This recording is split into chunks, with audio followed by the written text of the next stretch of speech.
Relaciones de formación unitaria de desplazamiento. ¿Están escuchando? ¿Están viendo la pantalla? Sí, ingeniero, buenas tardes. Sí. Gracias. Gracias. Entonces entramos a este tema, ¿ya? Relaciones de formación unitaria, raya, desplazamiento. O sea, este es el modelo cinemático. Lo que hemos visto anteriormente era el modelo de equilibrio, ¿no? El modelo de equilibrio. Entonces ahora estamos viendo el segundo modelo teórico, que es el modelo cinemático. Ya habíamos visto, el tensor de tensiones T es esto, ¿no? T, sigma sub X, ¿no? Y así, tau y X, tau y Z, ¿no? Tau X y sabemos por la reciprocidad de las tensiones tangenciales, estas dos tensiones son iguales. Sigma Y sub Y, tau Z Y, tau X Y, eso también son iguales, ¿no? Tau y Z son iguales y sigma ZZ, ¿no? Dice que se puede representar vectorialmente con sus componentes independientes de esta forma. Nosotros sabemos de que estos tres, ¿no? Tenemos tres tensiones tangenciales de que son iguales, ¿no? Bueno, bajo ciertas suposiciones hemos despreciado los infinitésimos de segundo orden, ¿no? Entonces, en esas condiciones, este tensor de tensiones lo puedo escribir en forma vectorial, como un vector, ¿no? Como un vector agrupando los que son diferentes nomás, ¿no? El sigma XX, el sigma YY, el sigma ZZ, y se dan cuenta, o sea, esto, mira, esto, y luego esto, tau YZ, tau XZ y tau XY, ¿no? Y estos tres de acá arriba lo estamos obviando porque son iguales. Entonces, estoy convirtiéndolo, este tensor o esta matriz en un vector, ¿no? Lo estoy vectorizando. Entonces, el vector de esfuerzos, vamos a llamarle a esto, este sigma en negrito es el tensor, el vector de esfuerzos es igual a esto, ¿no? A las componentes independientes de este tensor de tensiones, ¿no? Transpuesta significa esta teoría, la transpuesta, o sea, realmente es una columna. Sigma XX, sigma YY, sigma ZZ, tau YZ, tau XZ y tau XY, ¿no? Son las componentes de este vector de tensiones. La transpuesta. La deformación de un punto X, ese punto X está con sus coordenadas X y Z, ¿no? O sea, en el espacio, la transpuesta también, ¿ah?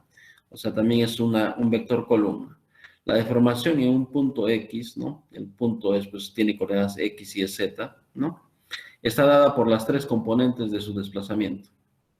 A los desplazamientos, o sea, cuando un punto se mueve a otro, se desplaza como un vector, ¿no? A ese vector de desplazamiento le vamos a llamar U. Y a sus componentes de ese vector U, o vector de desplazamiento, le vamos a llamar U, V y W, ¿no? W. Transpuesta también, o sea, es un vector columna también. Eso con comodidad, luego vamos a ver por qué lo estoy haciendo, por comodidad, ¿ya? Dice, en la ecuación 7, o sea, acá, representamos los esfuerzos en una forma vectorial, ¿no? Que corresponden a las deformaciones unitarias. Cuando nosotros aplicamos fuerzas a un cuerpo, dentro del cuerpo se generan esfuerzos, eso ya lo hemos visto. Pero esos esfuerzos también generan un campo de deformaciones, ¿no? Que también lo vamos a representar como un vector, ¿ya? En la ecuación 7 dice, representamos los esfuerzos en una forma vectorial, ¿no? Que corresponden a las deformaciones unitarias. Ahorita vamos a ver qué es una deformación unitaria, pero si alguien me puede aclarar, normal. Entonces, el vector de deformaciones unitarias llamado epsilon en este caso, también se corresponden con cada uno de estos, ¿ya? El esfuerzo XX genera una deformación XX, así. El esfuerzo sigma Y sub Y, un esfuerzo, ¿no? O una deformación normal, se llama, son deformaciones normales. Y sub Y, igual, ¿no? Sigma Z, igual, una deformación normal unitaria, ZZ. Y los esfuerzos tangenciales, tau y Z, produce también un giro, ¿no? Un giro. O una deformación angular y Z, y así. Están relacionados, ¿no? Donde dice epsilon XX, epsilon Y sub Y epsilon Z sub Z, son las deformaciones unitarias normales, ¿no? y gamma YZ, gamma XZ y gamma XY son las deformaciones angulares unitarias cortantes. ¿Saben qué es una deformación unitaria? Si no, no hay problema, ya sabremos. Sigamos. Entonces, la figura dice, da la deformación de la cara de sub X de sub Y, ¿no? Entonces, para pequeñas deformaciones, que son las que se consideran aquí, rango elástico, ¿no? Tomando en cuenta la deformación de las otras caras, podemos escribir, miren, imagínense una carita del cubículo del paralelepípedo que hemos estado estudiando, ¿no? En el equilibrio ¿no? En el equilibrio de tensiones, en las relaciones de equilibrio que hemos establecido. Imagínense que tenemos esta cara inicial, ¿no? Un diferencial de X y un diferencial de Y, una cara. Estamos viendo esa cara. Como ven, cuando al cuerpo se le aplica fuerzas, ¿no? Ese cuerpo internamente aparecen esfuerzos, ¿no? Esos esfuerzos también hacen aparecer deformaciones y desplazamientos. Por ejemplo, este punto, suponiendo que este fuera el punto P, este vértice, se va a desplazar acá, ¿no? Se va a desplazar. Se va a desplazar en X una cantidad U y en Y una cantidad B. Ya se ha desplazado.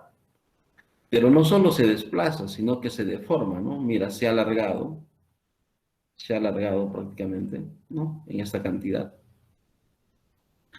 Se ha alargado para allá también en Y. Y no solo eso, ha girado. Mira, esto que era, vamos a decir que era un rectángulo, se ha transformado en este paralelogramo, ¿no? En este paralelogramo.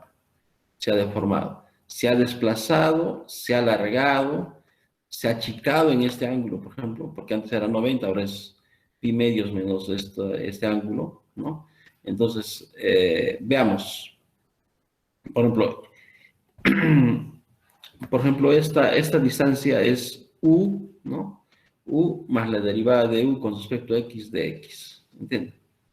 Esta distancita.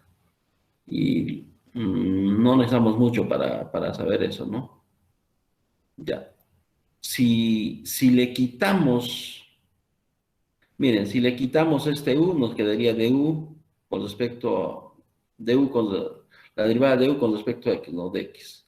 A esta relación, a esta relación del desplazamiento en X con respecto a la longitud inicial de X se le llama deformación unitaria, ¿ya? Deformación unitaria. Sería la deformación unitaria en el sentido de las X, ¿no? A la derivada de U, a la derivada de U, a la derivada del desplazamiento con respecto a X, en el sentido de X, ¿no? Como les digo, y esto sería la deformación total, ¿no? Esto, ya. O sea, si esta es la tasa de cambio en la longitud, por su longitud sería la tasa, el cambio total, o la deformación, ¿no? En ese lado. La de X se deformaría todo esto. Y a la deformación unitaria de U con respecto a X, a eso se le llama, digo, deformación unitaria, ¿no? También ven que esto gira, ¿no? Acá hay un ángulo de B de X, ¿no? Derivada de B con respecto a X. La longitud en ese punto sería derivada de B con respecto a X por dx, ¿no? Si esto es su cambio por unidad de longitud. Y esto sería la longitud total. Pues, esto es como decir un ángulo, ¿no? Para estas pequeñas cosas yo puedo suponer que esto es un arquito, ¿no? Y es la derivada de B, o sea, cuánto con la tasa de cambio, ¿no? En el eje Y del movimiento. Igual para acá, para este lado, acá tenemos du con respecto a Y, este giro. Esta longitud es B más derivada de B con respecto a Y por dy. Esta es la deformación unitaria en Y de B, o sea, la derivada de B con respecto a Y, derivada parcial, ¿no? Esta sería esta longitud, ¿no? De U de Y por dy. Y ven el ángulo que era pi 90, o sea, pi medios o 90 grados, ahora es pi medios menos esto. Podemos decir entonces que este ángulo gamma XY es igual a du de Y más dB de X, ¿no? ¿Entienden? Si le quitamos esto, va a ser pi medios menos estos dos, va a ser esto. Entonces, estamos viendo solo una cara de nuestro paralelepípedo diferencial, pero basta con eso, ¿no? Entonces, si suponemos esa figurita, podemos deducir las relaciones que hay entre los desplazamientos y las deformaciones unitarias, ¿ya? Entonces, como ven, las deformaciones unitarias es la longitud que se incrementa con respecto a la longitud original. Esas son las deformaciones unitarias. O las deformaciones, ¿no? Entre la longitud original. Entonces, el E sub X, aquí está, ¿no? El E sub X, XX, o la deformación unitaria normal en el sentido de las X, ¿no? Es igual, según esto es igual a esto. Es igual a la derivada de u, a la derivada parcial de u con respecto a x. Igual, la deformación unitaria e epsilon y sub y es la derivada de b con respecto a y, y la deformación unitaria, ¿no? Epsilon zz es derivada de b doble con respecto a z. Estos son desplazamientos en x, en y y en z, ¿ya? Ahora, las deformaciones unitarias, como ven, hemos visto esto, ¿no? La derivada de u con respecto a y más la derivada de b con respecto a x, ¿no? Eso hemos visto, derivada de u con respecto a y más la derivada de b con respecto a x. Ese es el ángulo gamma xy.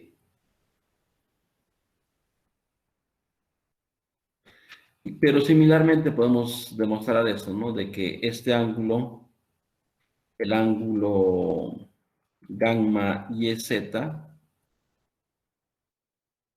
ángulo gamma YZ, ¿no? Es de la derivada de b con respecto a z más la derivada de w con respecto a y, ¿no? Y el ángulo, o sea, el ángulo gamma xz es la derivada de u con respecto a z más la derivada de w con respecto a x. Y el gamma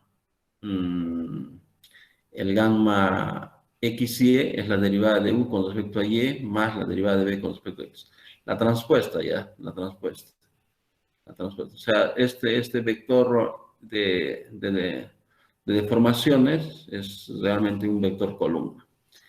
Como ya se dijo, estas relaciones entre deformaciones unitarias se cumplen para deformaciones pequeñas, ¿ya? Entonces, estas relaciones y las que vamos a estudiar nosotros en resistencia a materiales son deformaciones pequeñas que están en el rango elástico nada más, ¿no? ¿Tienen alguna duda hasta ahí?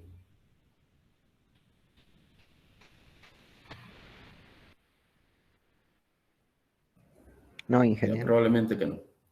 Ejemplo 8 entonces, ¿no? Pongan, si un campo de desplazamiento lo describe, así, si un campo de desplazamiento lo describe u igual a menos x al cuadrado más 2y al cuadrado más 6xy, ¿no? Por 10 a la menos 4.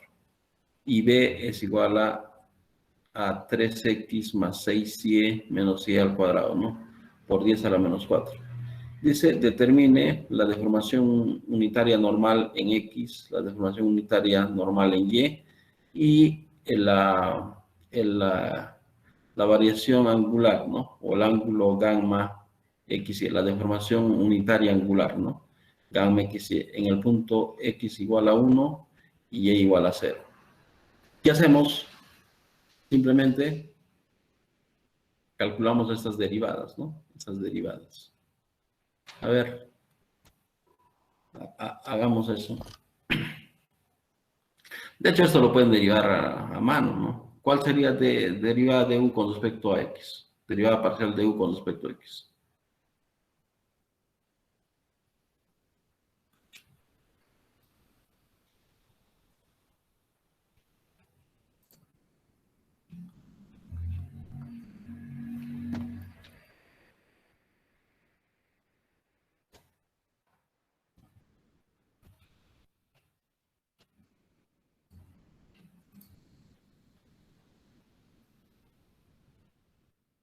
Voy a trabajar, ¿no?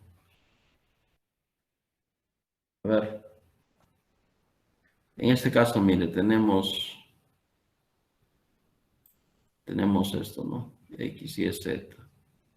Nos piden calcular esto.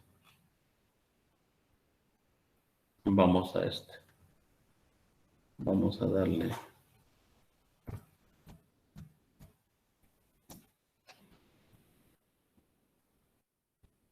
X es X. Estoy diciendo de que X es una variable simbólica, eso significa eso. Y también.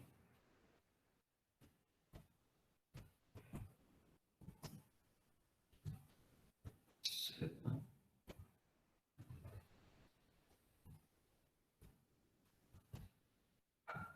Más ingresa. U. Bueno, U nos están diciendo, bueno, U. B también nos están diciendo. Voy a llamarlo así como lo llamaría. Epsilon.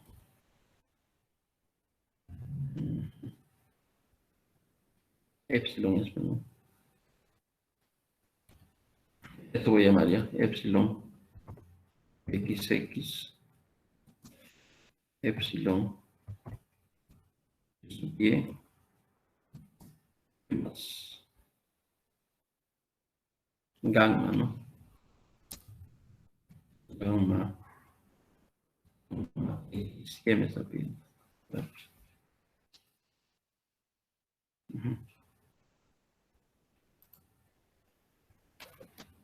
Listo.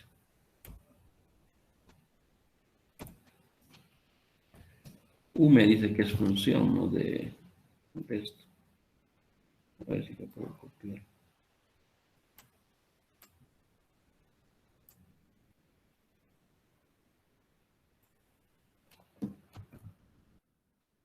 No, mejor escribimos. ¿Dónde está este? No. U es igual a menos X al cuadrado.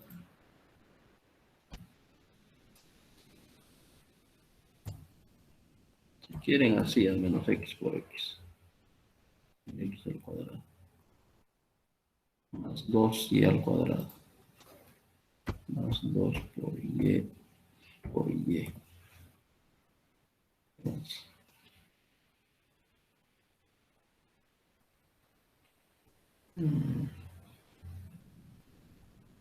Más 6xy.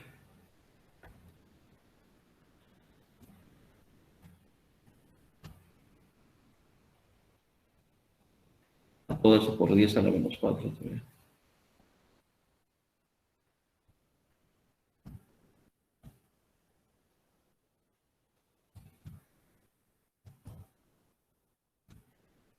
Aunque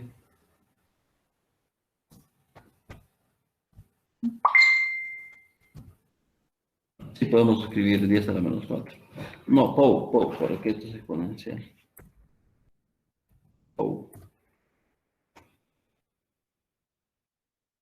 O también así, por si acaso. Tienen que hacer esto. Bien POU, o si no así. 10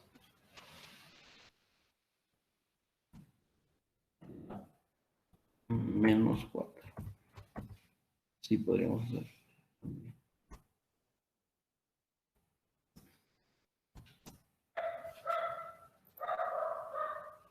3x más 6y. 3 por x más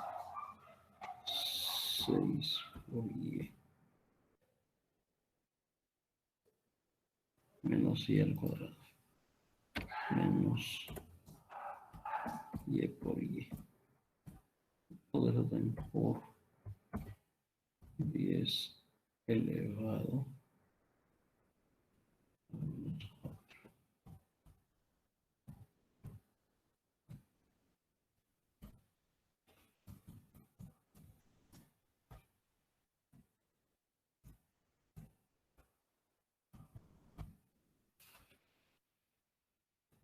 Eso es U y eso es B, ¿no?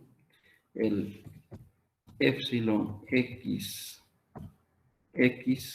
¿Es igual a qué? A la derivada, ¿no? Bien, el epsilon xx es a la derivada de u con respecto a x. Entonces yo puedo poner esa derivada parcial de u con respecto a x. Epsilon y sub y voy a hacer la derivada parcial. Si vemos, ¿no? La deformación unitaria en y es igual a db con respecto a y, ¿no? Derivada parcial de b con respecto a y. ¿Qué más me piden gamma, no? Gamma x y es igual a la derivada parcial. Acá eso. Esto es eso. Gamma x y es igual a esto. Du con respecto a y más db con respecto a x.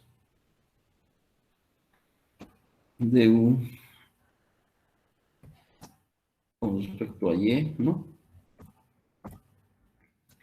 Más la derivada parcial de b con respecto a x. No sé si hay algún problema, pero vamos a ver ya. Veamos todos. Veamos el desplazamiento u es igual a esta última línea. Aunque acá que me muestra una sencillo.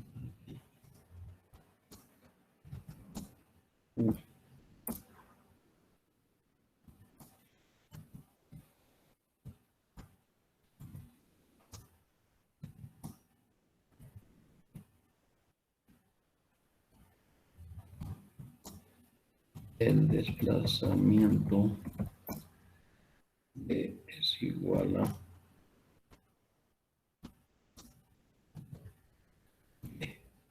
y simplemente voy a mostrar los desplazamientos, ¿no? Y a ver.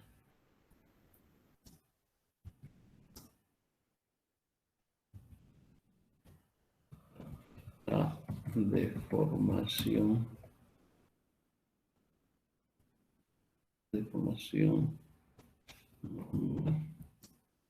unitaria epsilon xx es igual a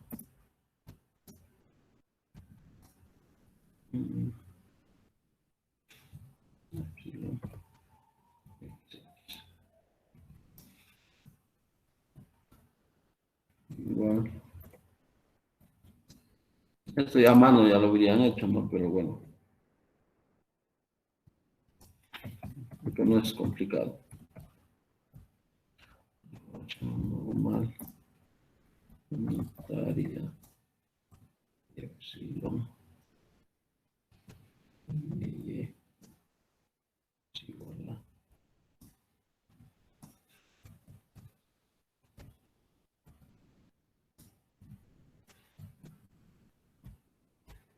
vamos a ver. Y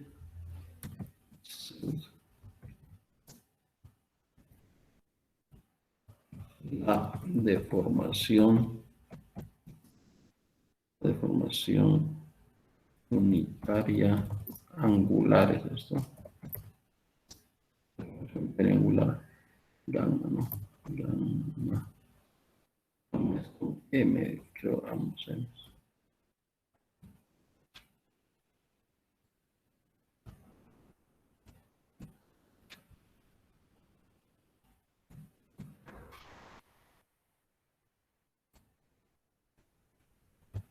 Gamma X, Y.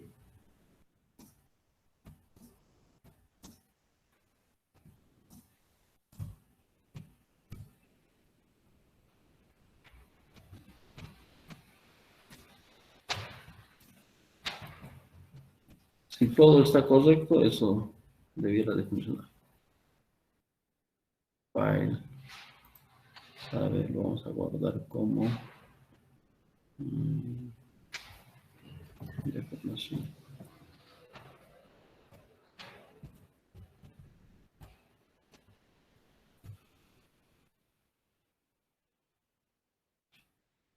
Voy a compilar.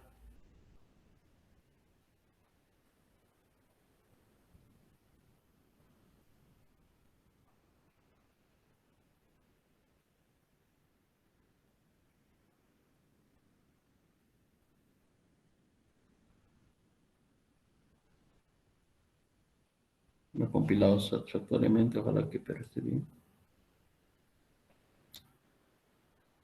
Ahí está, miren, el desplazamiento U es 10x al cuadrado menos 20y al cuadrado menos 60. Lo ha multiplicado, ¿no? Por el 10 a la menos 4. A ver.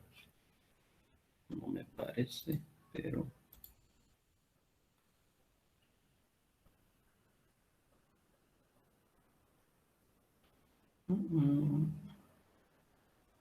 Sería por 10 a la menos 4. A ver. ¿Qué ven? A ver, ¿qué ven ustedes?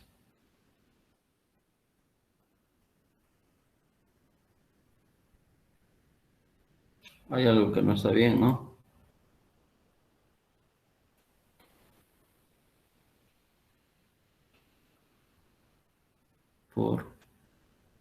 Mejor le voy a poner esta función y algo no me...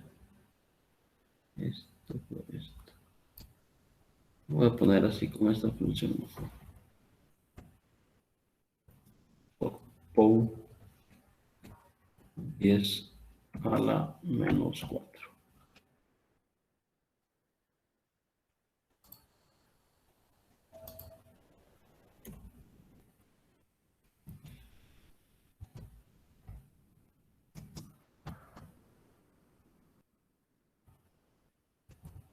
A ver.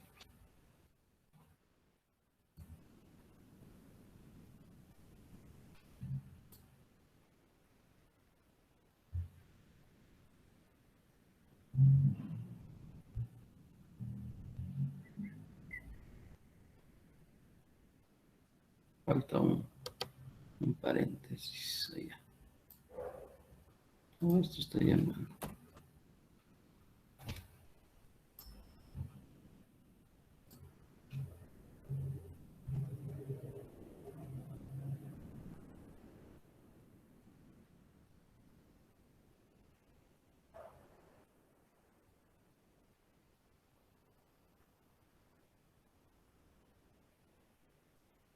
Por eso es bueno que vean, ¿no? No confíen. Ahora sí. El desplazamiento U, ahora sí está multiplicando por 10 a la menos 4, ¿no? Menos 0,01x al cuadrado, ¿no? Más 0,02y al cuadrado, más 0,06x por 10, ¿no? El desplazamiento B es igual a esto, 0,03x más 0,06y menos 0,01y al cuadrado. Lo pueden comparar con esto, ¿no? Con esto. Menos x al cuadrado más 2y más 6, ¿no? Más 6x. A ver. X al cuadrado. Ahora, la deformación unitaria epsilon xx es la derivada de u con respecto a x. Si derivan esto, sería 2 por esto, ¿no? O sea, menos 0,02x. Y acá, derivando esto, sería más 0,06y, ¿no? La deformación unitaria normal, la deformación normal unitaria epsilon y sub y sería la derivada de b con respecto a y. Y tendríamos esto, 0,06 menos 2 por esto, ¿no? O sea, es menos 0,002 por y. Y la deformación unitaria angular es la derivada de u con respecto a y más la derivada de b con respecto a x, ¿no? Sería esto. Ya eso sería.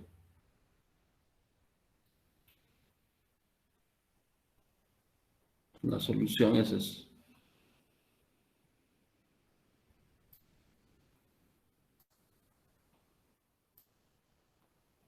Ah, ya, pero nos dicen en el punto x1 y sub 0. Entonces ahorita vamos a hacer eso, ¿ya?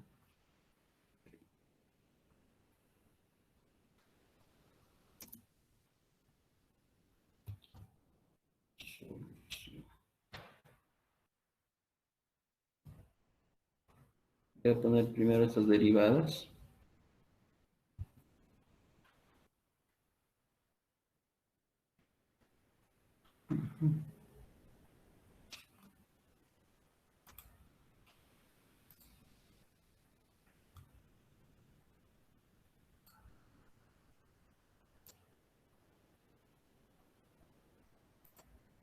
De ahí mismo, ¿ya?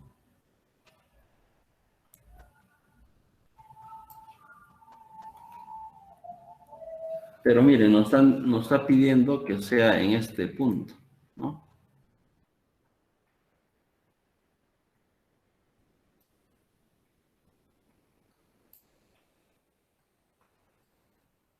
En el punto cuando x vale 1 y cuando y vale 0. O sea, acá hay que ponerle cuando x vale 1 y y vale 0, ¿entiendes? Hay que reemplazarlo acá y tendríamos ya... Y eso se hace así, ¿ya?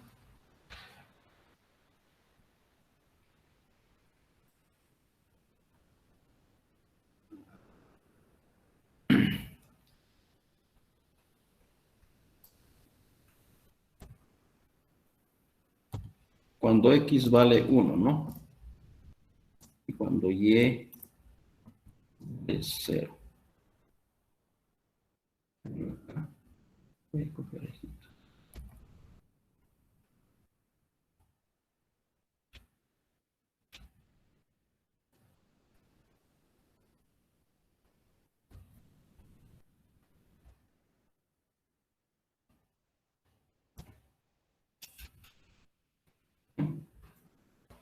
Cuando x vale 1 y vale 0. Vuelvo a compilar lo mismo.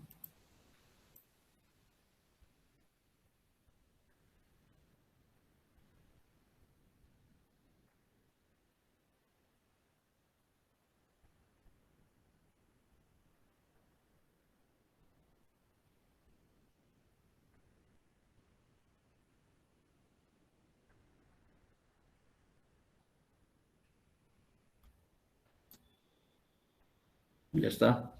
Entonces ya tengo acá las deformaciones unitarias, ya, pero ya he reemplazado ya los valores de x y de y, ¿no?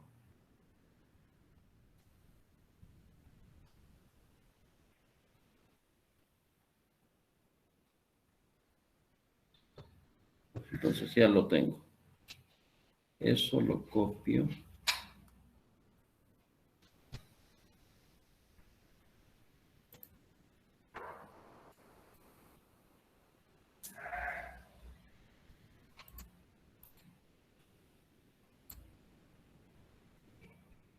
Ujú.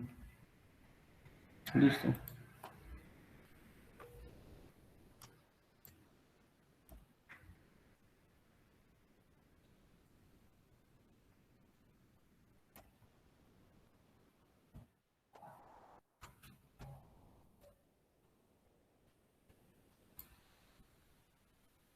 Ya esa sería la respuesta.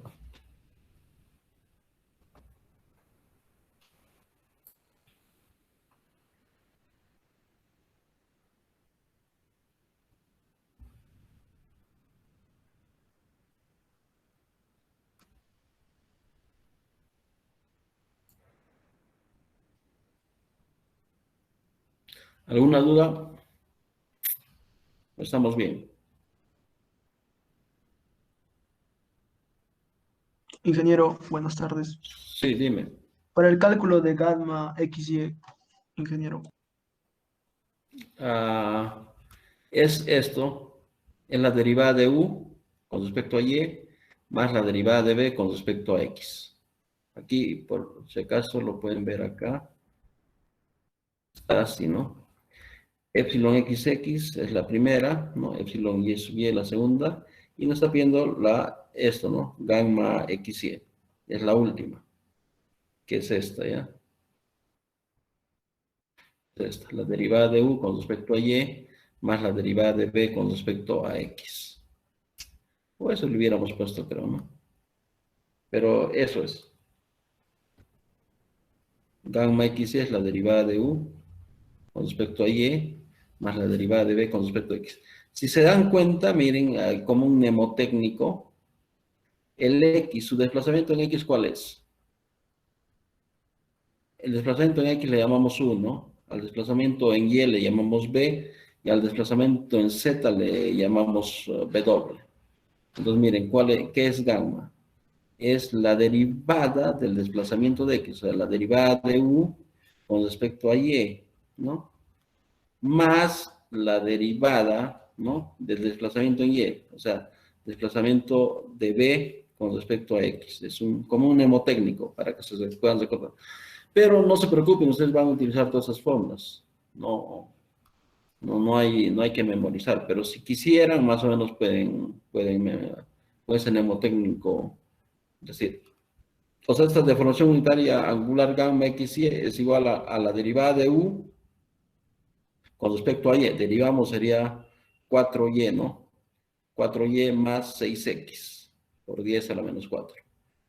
Más la derivada de B con respecto a X. Acá sería 3 más 3 nada más, ¿no? Por 10 a la menos 4. Listo, eso sería. A ver, derivando, sería 4Y, ¿te das cuenta? 4Y más 6X, ¿no? Más 6X. Más la derivada de B con respecto a X, más 3. Más 3, que está multiplicado por 10 a las 10 menos 4, ya da esto. Ahora hay que reemplazar los valores de X, cuando X vale 1 y cuando Y vale 0, ¿no? Entonces le reemplazamos acá y tenemos eso. Por ejemplo, si X vale 1 y Y vale 0, ¿cuánto valdría esto? X vale 1, sería menos 0.002, ¿no? Esto es 0, ya no queda esto nomás. Entonces, y eso está acá, ¿no? Menos 0.002, 0.006 y esto. ¿Otra pregunta?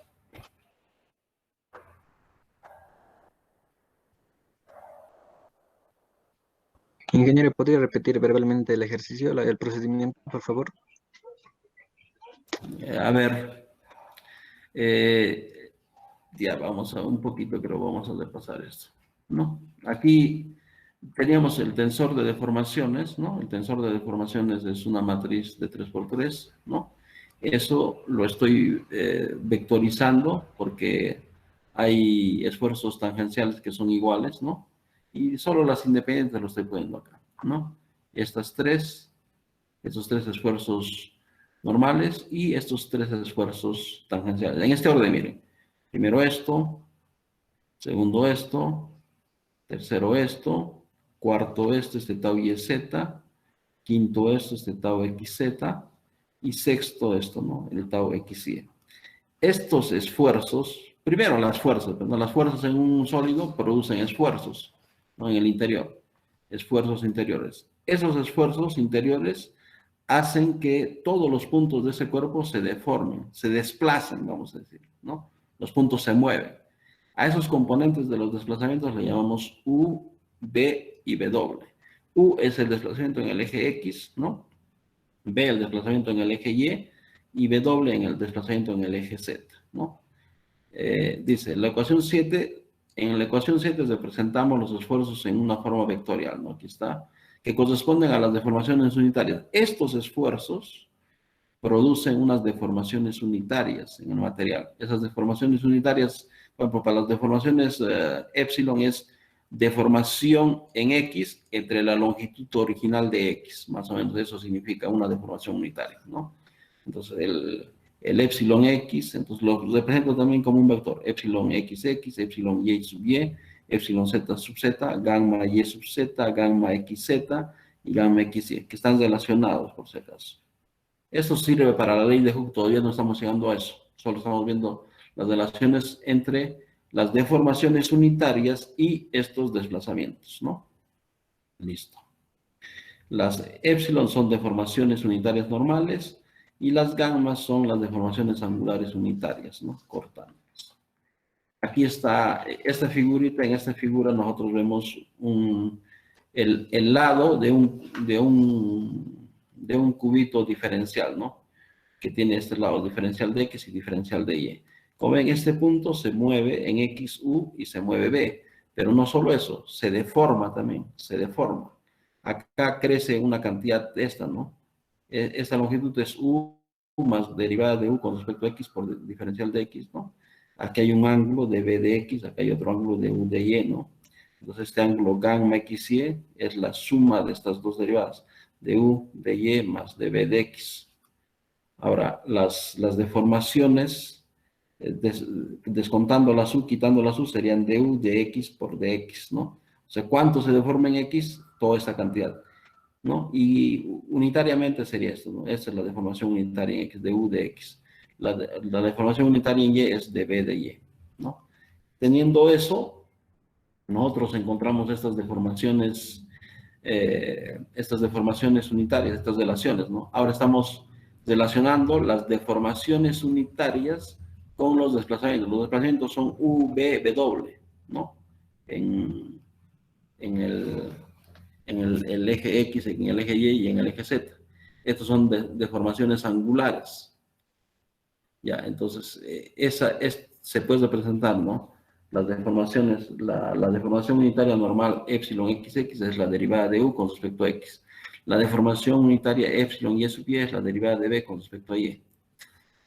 ¿No? Entonces, estas relaciones, como se dijo, estas relaciones entre deformaciones unitarias se cumplen para deformaciones pequeñas, ¿no? O sea, cuando U, B y W son pequeñas, ¿no?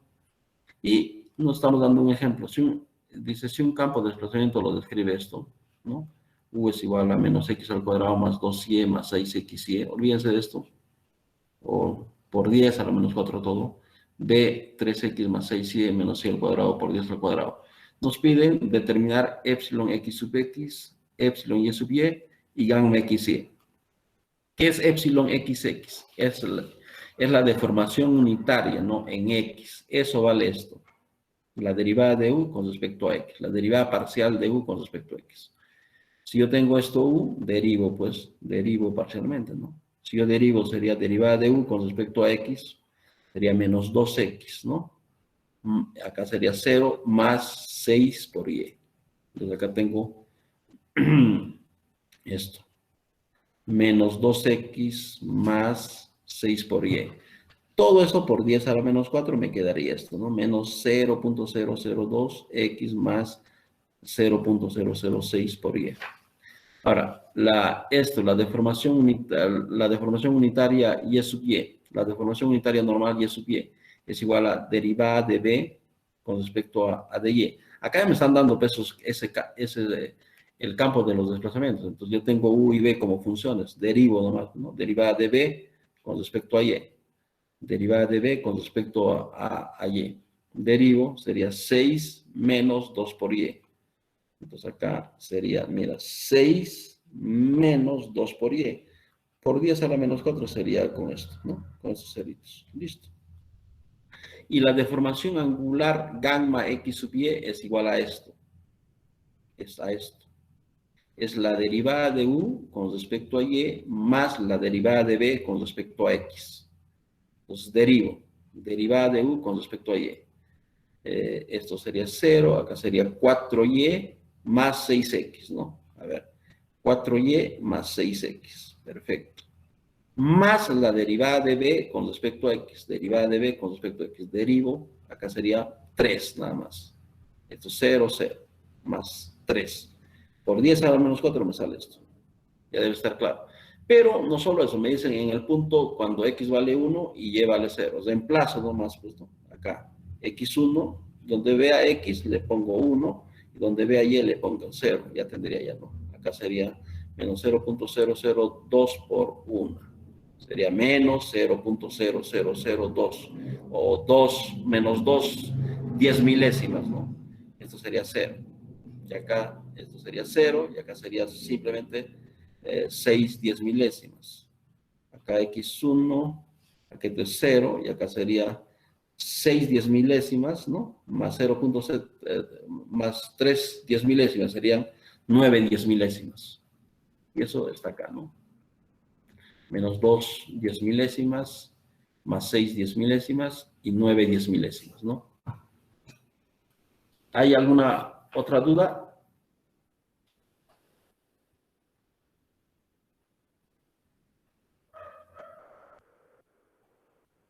¿Está claro o...?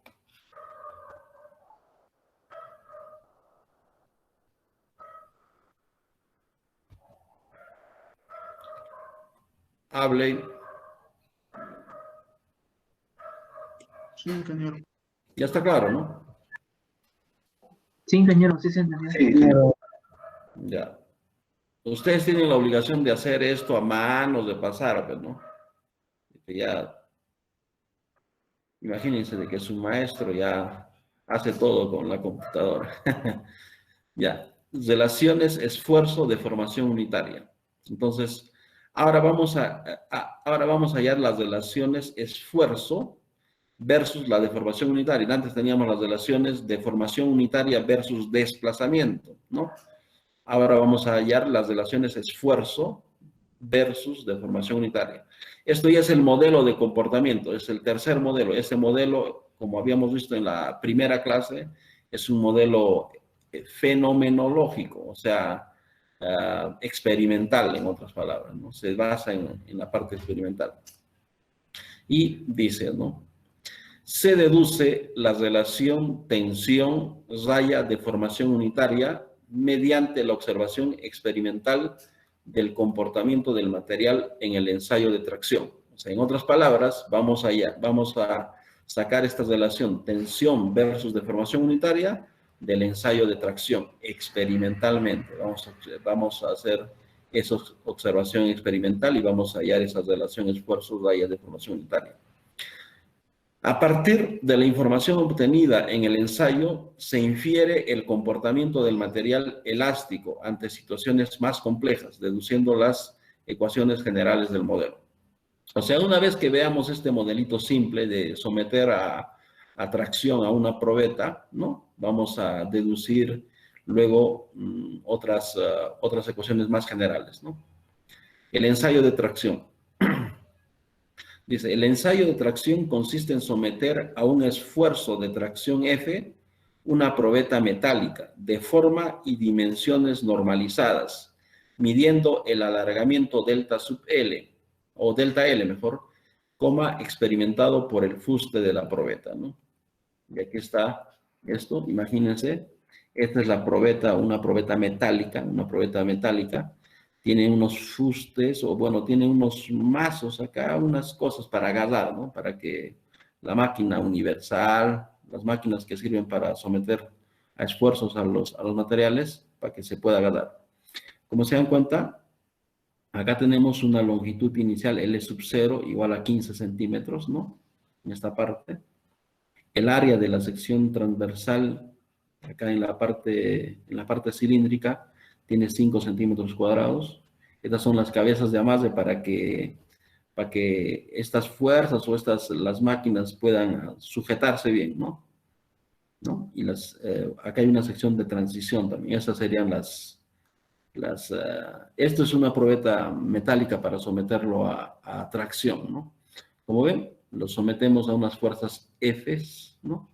Lo sometemos a unas fuerzas Fs y vamos midiendo las deformaciones, ¿no? Y los esfuerzos que provocan. Dice, en la siguiente figura se incluye la representación gráfica habitual de los valores nominales instantáneos indicados en las expresiones. El esfuerzo normal, en este caso sigma, es igual a la fuerza F, que se aplica a esto. Esa fuerza yo lo puedo medir con un dinamómetro, ¿no? Esta sección transversal lo puedo medir, bueno, con algún aparatito, ¿no? O por geometría, ¿no? Entonces, el esfuerzo normal es igual a la fuerza F sobre A sub 0, ¿no?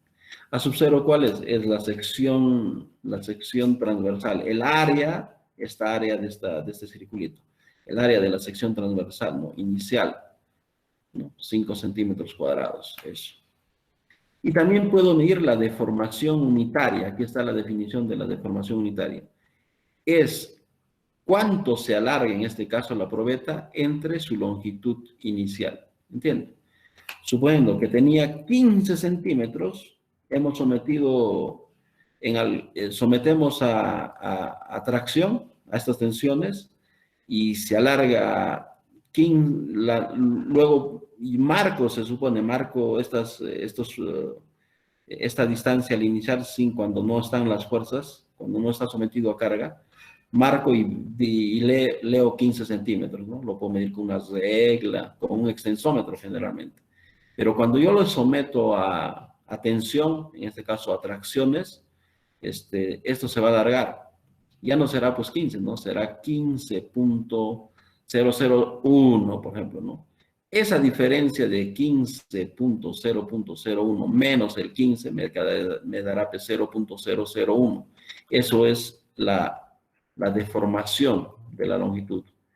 Todo eso, si lo divido, esto que es una longitud entre la longitud, esto es adimensional. A esto le llamamos deformación unitaria, ¿no? A la deformación en esa longitud entre su longitud inicial. Cuando no había cargas, esa base tenía una longitud inicial. O entre marcas, ¿no? Entre estas dos marcas tenía esa longitud inicial. Después, cuando le aplicamos esfuerzos, y los esfuerzos ya saben que es fuerza sobre área, y calculamos y medimos estas deformaciones unitarias, ¿no? Y luego lo graficamos así, ¿no? Sigma, los esfuerzos, y épsilon, las deformaciones unitarias. Tenemos esta gráfica, ¿no? Que es una gráfica para un metal, ¿no? Hay una relación, o sea, yo lo puedo graficar, para cada instante yo puedo graficar esta relación esfuerzo-deformación unitaria. Cuando parto de cero, o sea, cuando la fuerza F es cero, ¿no? La deformación unitaria también es cero.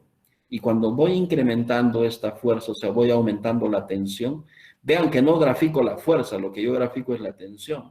Tampoco grafico la deformación, grafico la deformación unitaria, o sea, lo estoy normalizando. En este caso, en el caso de las tensiones, a la fuerza lo estoy dividiendo entre su área de la sección transversal, y a la deformación lo estoy dividiendo entre su longitud original, ¿no? Cuando no estaba deformado. Grafico eso y tengo esto. Aquí hay una sección, este esfuerzo y esta deformación al inicio forman un ángulo alfa, ¿no? A la tangente de alfa le vamos a llamar por ahora E. Como se dan cuenta, es una constante hasta cierto punto, ¿no? Hasta el punto A. Hasta acá, hasta el punto A es una constante lineal, ¿no? Lineal. Luego llega el punto B, ya no es tan lineal, y luego mira,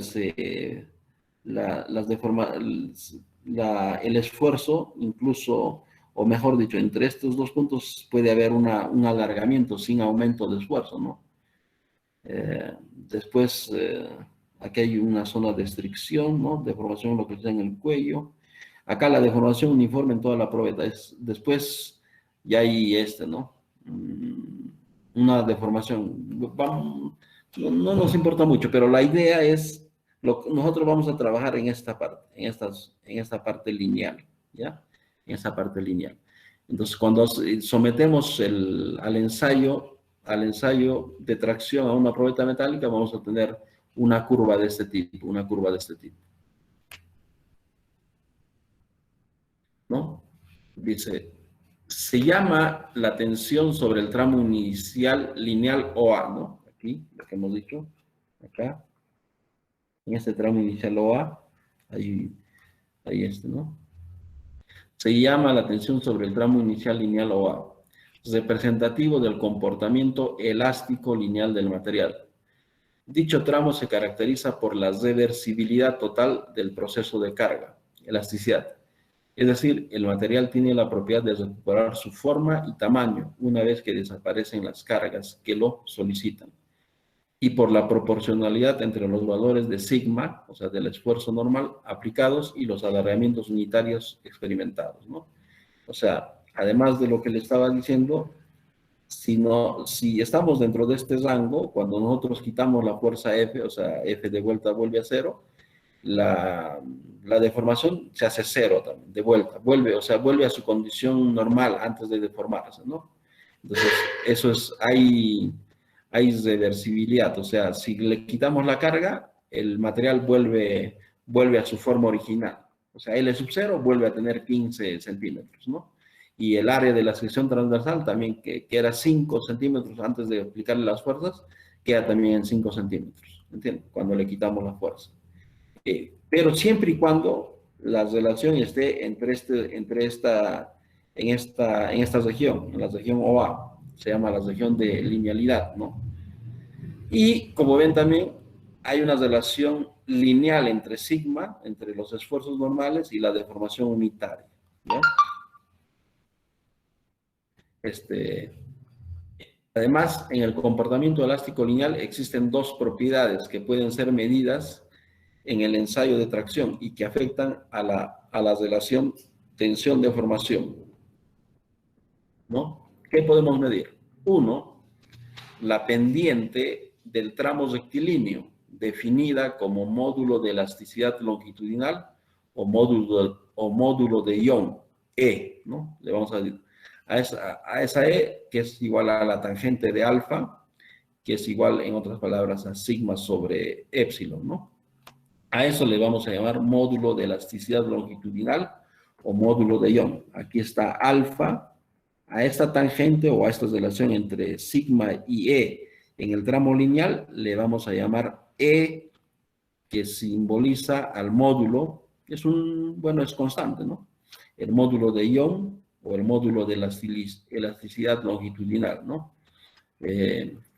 Entonces, el módulo de Young se define como la tangente del ángulo alfa o, en otras palabras, el esfuerzo normal entre la deformación unitaria normal, ¿no? Esa es la ley de Hooke en una dimensión, porque como ven, la fuerza está solo en una dirección, ¿no? Estos esfuerzos que aparecen puede ser una tensión principal sigma sub 1, ¿no? Y el sigma sub 2 y el sigma sub 3 son ceros, ¿no? Es un esfuerzo normal solo en una dirección.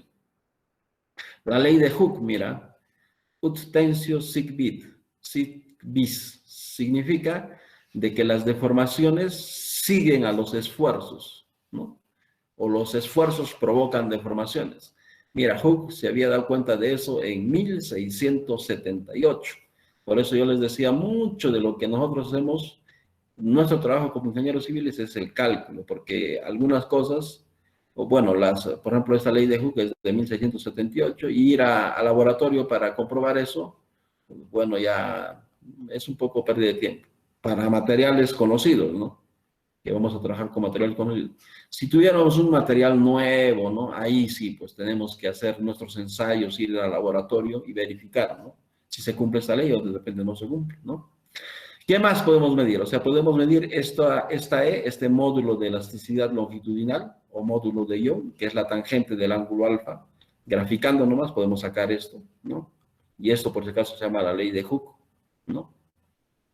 Y podemos también medir el efecto Poisson, debido al cual simultáneamente, dice, a la deformación longitudinal, se produce una contracción transversal, proporcional y de signo contrario a la primera, ¿no?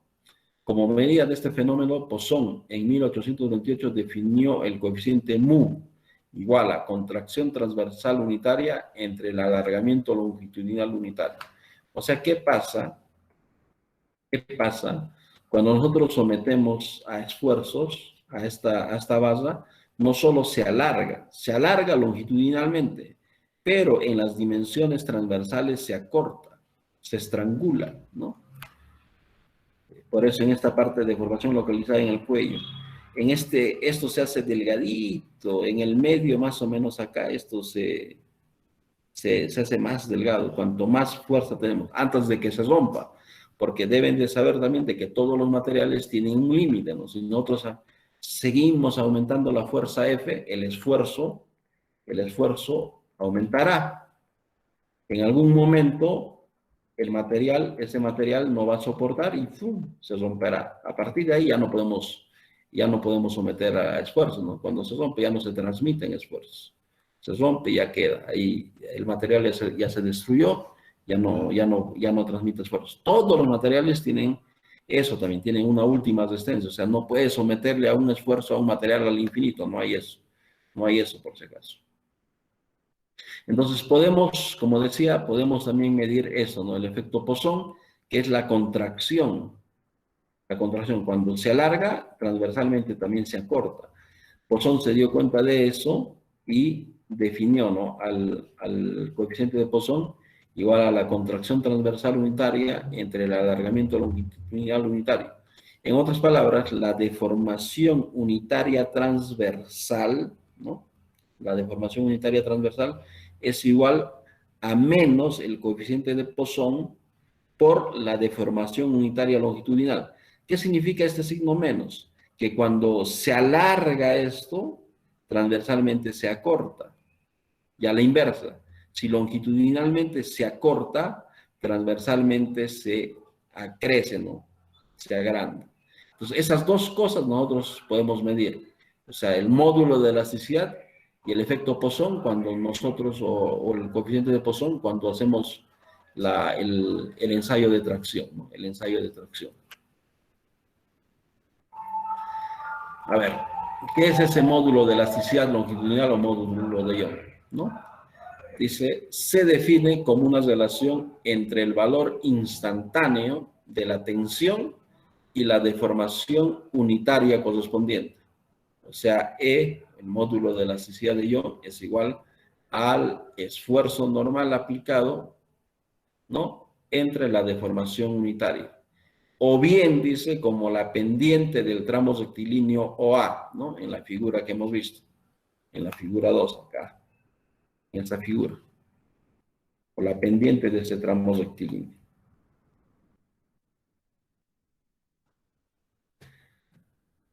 O bien, como el valor de la tensión que provocaría una deformación longitudinal unitaria, ¿no? También podemos decir eso. Dice, el valor de E representa una medida de la rigidez del material. Un material de módulo de elasticidad E1 es más rígido que otro de módulo de elasticidad E2.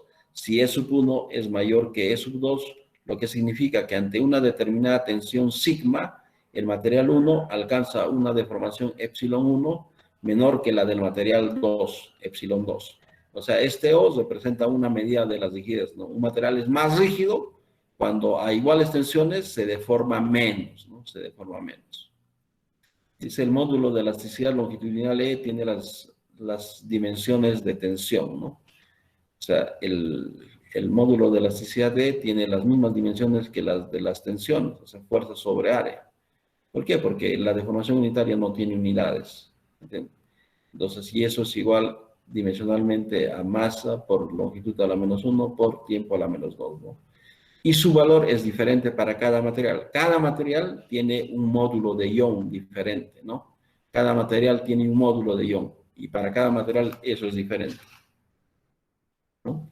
Aquí hay una tabla que nos muestra los diversos tipos de materiales, ¿no?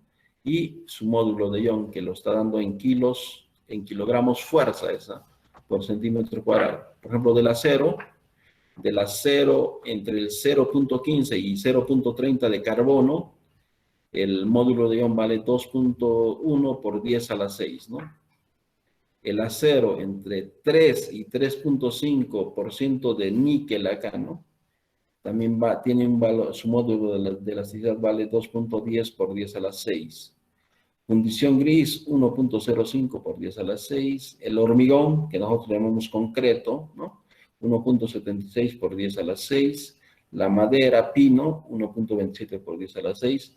La madera roble, 1.12 por 10 a la 6. ¿Entienden? Todo esto y de otros materiales se hace en laboratorio. O sea, el laboratorio nos va a dar el módulo de elasticidad y el módulo de Young, ¿no? Ya. ¿Alguna duda hasta ahí? ¿O todo claro? Todo claro, ingeniero. Ya, seguimos. No duden de preguntar si tienen alguna duda. Si algo no está tan claro, pueden preguntar con confianza. Entonces, ahora el coeficiente de Poisson mu, ¿no? Dice, se observa experimentalmente al someter una barra a tracción, que no solo se alarga axialmente, ¿no?, sino que experimenta también un acortamiento o contracción lateral. Esta contracción lateral puede suponerse que en primera aproximación es proporcional a la deformación axial. El coeficiente de proporcionalidad adimensional se denomina coeficiente de Poisson mu, ¿no? Y aquí está, miren, estamos sometiendo en el eje X, axialmente quiere decir en el eje, ¿no? A una fuerza N. Estamos sometiéndole a un esfuerzo normal, ¿no? A un esfuerzo normal en el eje X. Miren, en la figura se representan las configuraciones inicial A, B, C, D, H, G, I, J, ¿no? Y final, A', B', C', D', H', G', I', J', de una pieza prismática, ¿no? Sometida a un esfuerzo axial N, siendo EF y E'F los ejes axiales de ambas configuraciones. Miren. Aquí está inicialmente, miren, A, B, C, D, ¿no? G, H, J, I, ¿no? Y aquí está F, FE, creo, ¿no? Acá.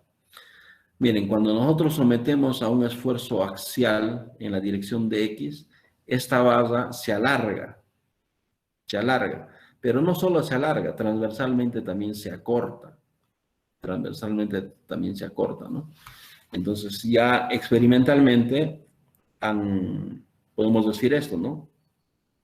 Las deformaciones en las direcciones de los ejes Y y Z son proporcionales y de sentido contrario a la deformación en la dirección del eje X. Mira, la deformación unitaria normal en X es igual a la longitud final, ¿no? Al E'F', o sea, todo esto, ¿no? En los centros no se ve bien, pero aquí. E'F' menos EF, ¿no? La longitud en X inicial, sobre EF. Entonces, esta es la longitud o la deformación en el eje X entre la longitud original en X. Esa es la deformación unitaria en X. Ahora, Poisson se dio cuenta de eso, de que la deformación unitaria en Y, por ejemplo, es A'B'. Estamos en el eje Y acá. A'B' menos AB. O sea, la longitud en Y al final o deformado menos la longitud en Y, ¿no? Inicial entre la longitud inicial. ¿Entienden? Eso sería la deformación en Y y similarmente la deformación normal en Z, ¿no? Sería A'H', o sea, aquí está A'H' menos AH sobre AH. Eso sería la deformación unitaria en Z. Eso, ¿no? Poisson se dio cuenta y la deformación unitaria en Y es igual a la deformación unitaria en Z. Estamos hablando de materiales isotrópicos, o sea, en todas las direcciones tienen las mismas propiedades.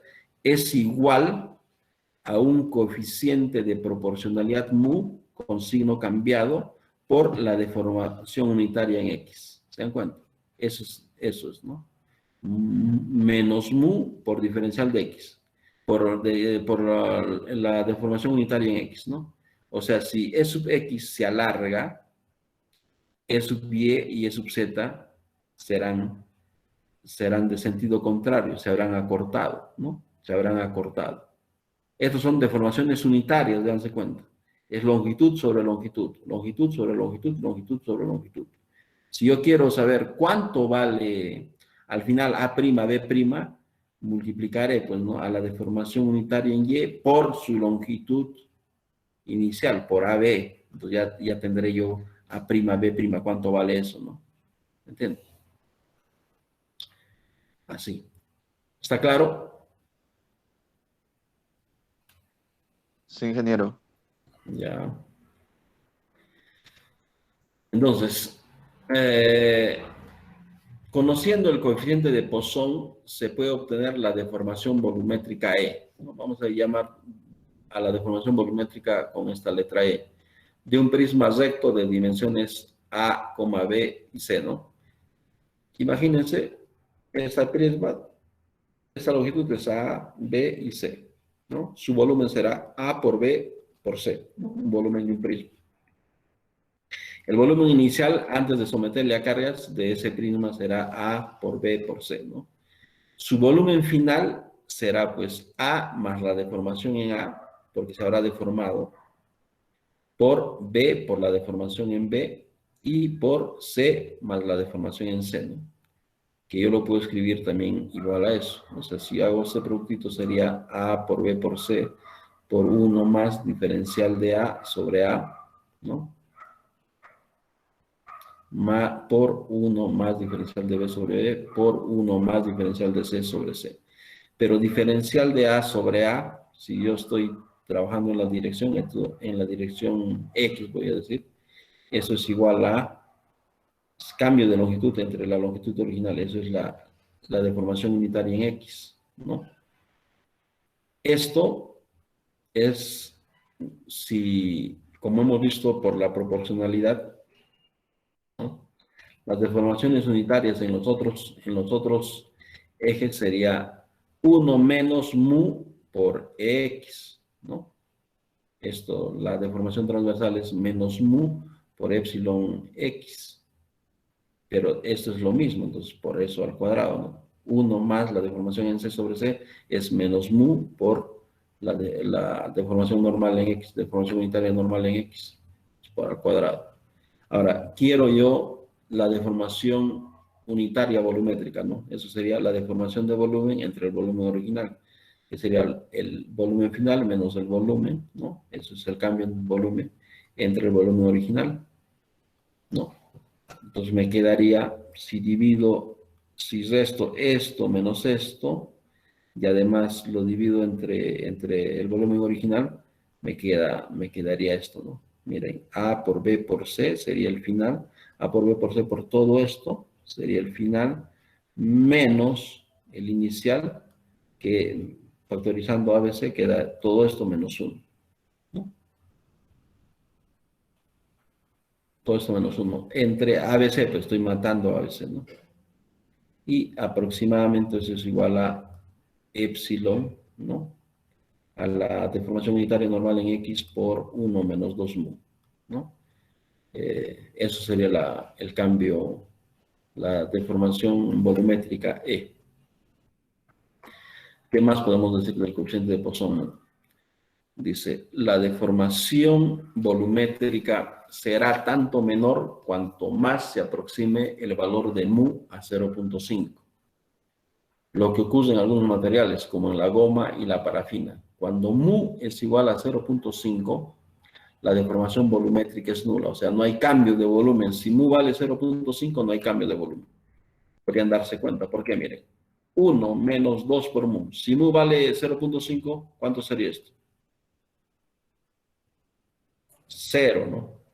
1 menos 1, 0. 0 por eso, X, 0. Entonces no hay. La deformación volumétrica sería 0. No, en otras palabras, delta B sería 0. O como decir que el volumen final es igual al volumen inicial. Entonces, cuando mu vale 0.5, no hay deformación volumétrica, ¿no?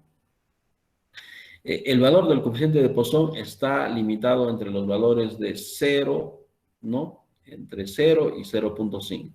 Entre esos dos límites puede variar el valor del coeficiente de Poisson en todos los materiales. No puede ser más que 0.5 y tampoco puede ser menos que 0. Dice, al igual que el módulo de Young, el coeficiente de Poisson es también una medida de la rigidez, ¿no? Pero en esta ocasión transversal, ¿no? O sea, cuánto se deforma en la parte transversal. Un valor nulo del coeficiente de Poisson representa un material rígido transversalmente, es decir, no se modifican transversalmente sus dimensiones al aplicar una carga longitudinal, ¿no? Cuando mu vale 0 y nosotros aplicamos una carga en un sentido, transversalmente no va a haber deformación. El coeficiente de Poisson para materiales isótropos es aproximadamente igual a 0.25, ¿no? Para el concreto, el coeficiente de Poisson varía entre 0.15 a 0.20. Para el acero, el coeficiente de Poisson varía entre 0.25 a 0.30. Para un material incompresible, ¿no? O sea, para aquel que no varía su volumen, el módulo, el coeficiente de Poisson vale 0.5 y entonces la deformación volumétrica vale 0.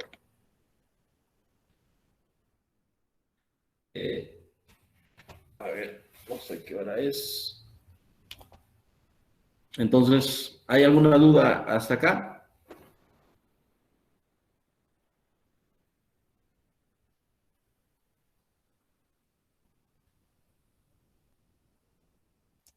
No hay ninguna duda, ¿no?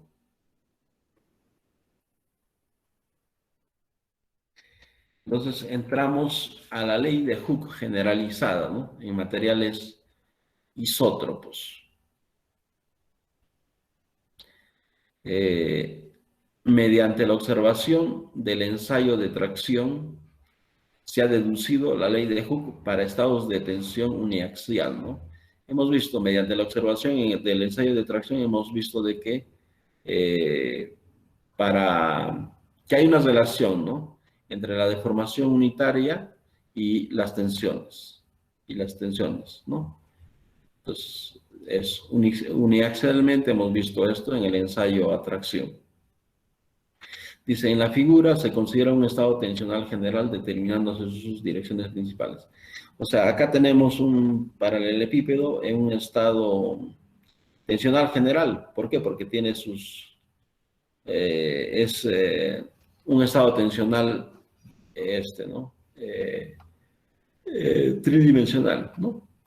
Porque sus tres esfuerzos principales en este caso, sigma sub 1, sigma sub 2 y sigma sub 3, son diferentes de cero. Entonces es un estado tensional de volumen o en las tres dimensiones. Los ejes principales serían x1, x2 y x3, ¿ya? Entonces ahí tenemos, imagínense que tenemos esto con estas tensiones principales. Entonces yo puedo deducir ahora con esta forma uniaxial que hemos hecho, yo puedo deducir esto, ¿no? Puedo decir esto. El alargamiento en la dirección principal 1, ¿no? El alargamiento en la dirección principal 1 será la suma del alargamiento originado por la tensión sigma sub 1, ¿no? Si yo aplico, olvídense de estos dos todavía, del sigma 2 y del sigma 3, olvídense. Imagínense de que yo aplico ¿no? Yo aplico solo sigma sub 1. Entonces, en el eje X, o en el eje principal 1 mejor, ¿no? Esto se va a alargar, ¿no? ¿Cuánto se alarga? Esto, pues, esto, ¿no? Entonces diré, la deformación unitaria en la dirección 1 es igual a sigma sub 1 entre E, ¿no? Pero, además, por el acortamiento originado por las tensiones sigma sub 2 y sigma sub 3. O sea, miren, cuando yo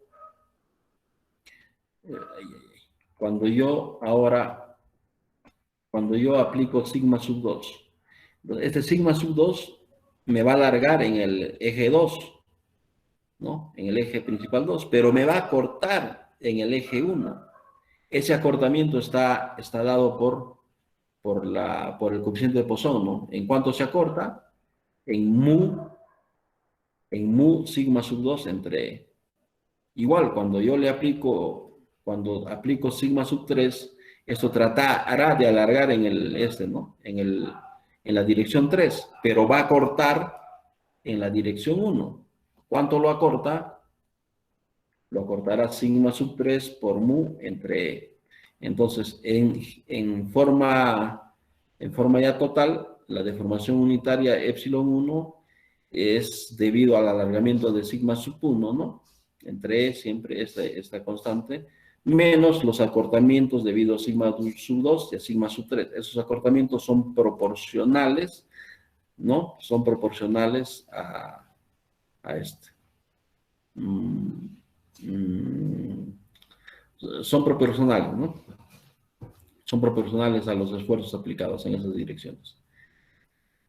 Listo. El epsilon 2 también se deberá al alargamiento producido por sigma sub 2 y a los acortamientos producidos por estos esfuerzos en direcciones perpendiculares a sigma sub 2, ¿no?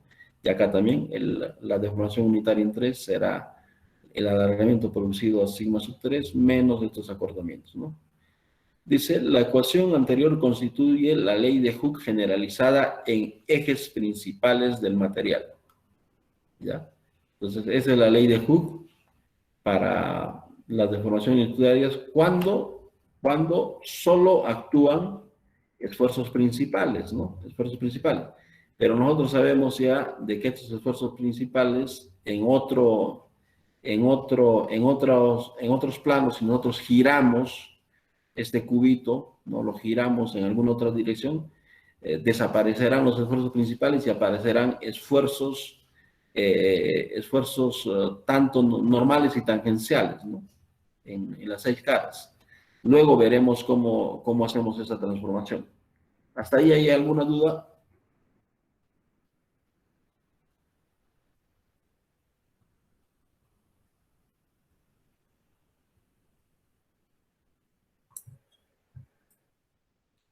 ¿Hay alguna duda hasta ahí? ¿Aló?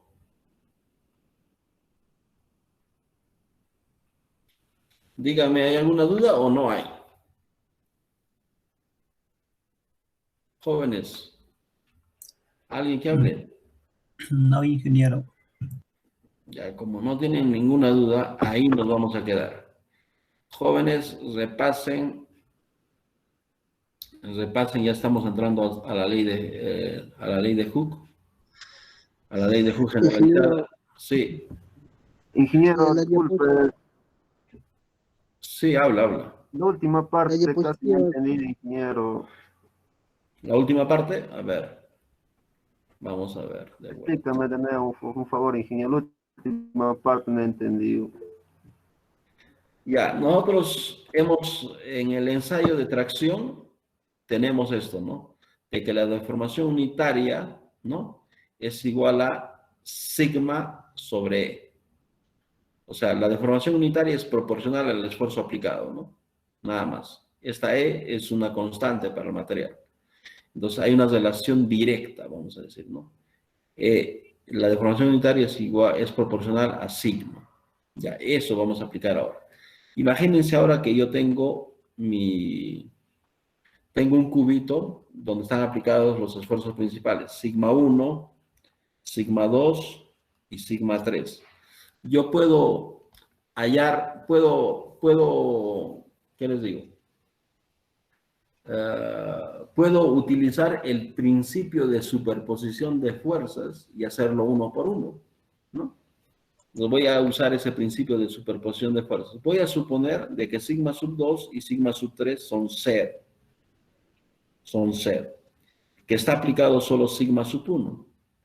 Entonces, según eso, si solo está aplicado sigma sub 1, la deformación unitaria en 1 sería simplemente esto, ¿no? Sigma sub 1 entre E, nada más.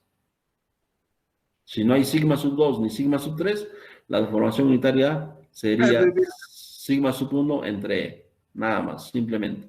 O sea, la deformación unitaria en 1 sería sigma sub 1 entre E. Estoy suponiendo de que no hay sigma 2 ni sigma 3. Eso yo lo puedo expresar así. La deformación unitaria en 1 es igual a sigma 1 entre E. Estoy suponiendo que sigma 2 es 0 y sigma 3 es 0. Entonces, queda esto. Nada más, me queda eso. Esto ya lo hemos visto en el ensayo de... Por favor, apaga tu micrófono.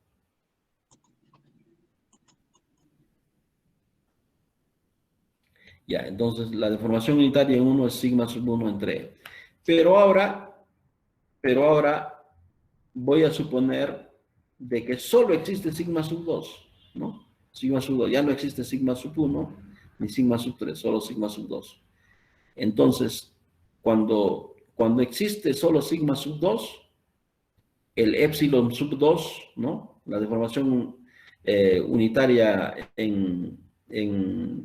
la deformación unitaria en el eje 2 será pues sigma 2, o sea, la deformación unitaria epsilon 2 será sigma 2 entre E, ¿no? Y eso está acá. El epsilon 2 es sigma 2 entre E.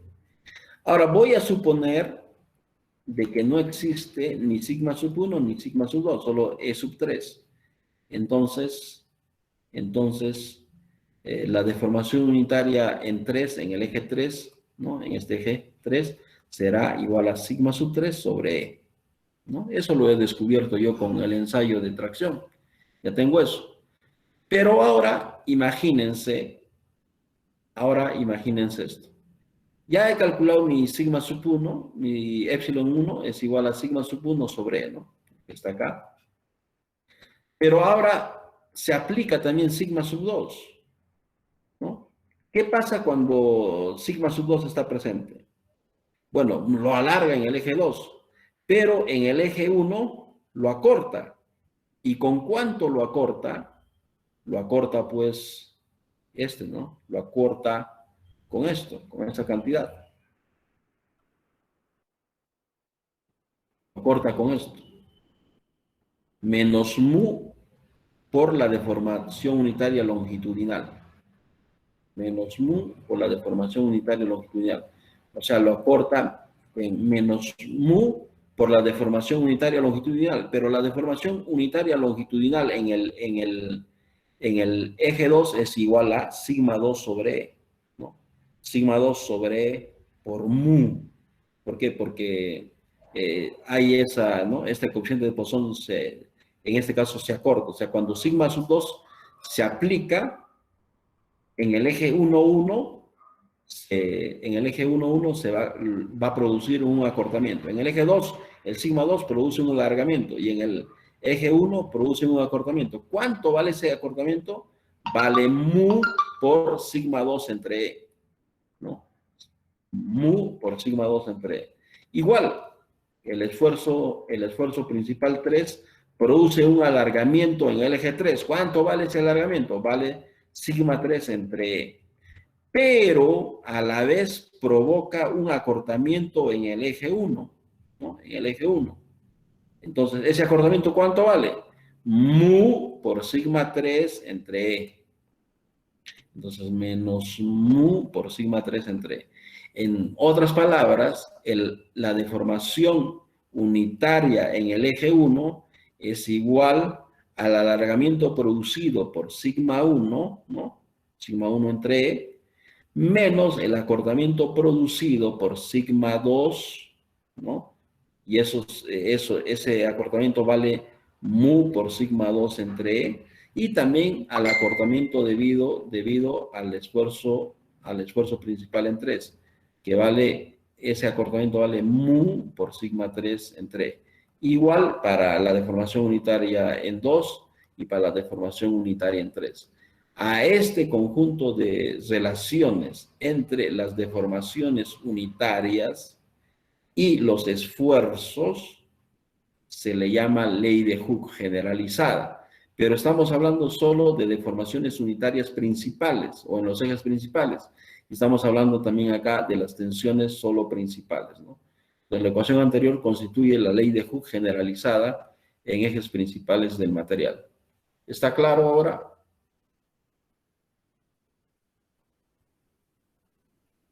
Sí, ingeniero, ya me quedó muy claro, ya más bien gracias. Ya, perfecto. Entonces, ahí nos vamos a quedar, jóvenes.